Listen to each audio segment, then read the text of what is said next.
బ్రహ్మచర్యం అంటే మీరొక్కటి బాగా గుర్తుంచుకోండి. సహధర్మచారిణితో మీరు ఎప్పుడైనను సంభోగించవచ్చును. కేవలం పగటి పూట సంభోగించకూడదు. అది చాలా ప్రమాదకరము. సూర్యుడు ఉదయించి అస్తమించే వరకు భార్యను తాకకూడదు. భార్యను తాకడం పక్కన పెట్టండి. ఏ వంకతో గూడా వీర్యస్ఖలనం పురుషులకు కాకూడదు. That's very danger.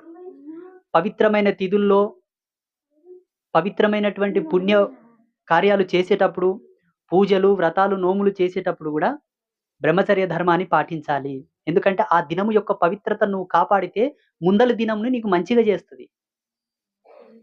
రెండవది, సాధ్యమైనంత వరకు సహధర్మచారిణితో సుఖపడడం వలన పురుషుడికి ఎటువంటి అనర్థం సంభవించదు. ఒకవేళ కాదు, మితిమీరి ఏదో ఒకటి చేశాము అంటే, ఒకటి ఓకే. అది కేవలం వాత్సాయనుడు ఈ యొక్క అంశాన్ని సవరణ జేసి పురమాయించగలిగాడు. ఆయనకి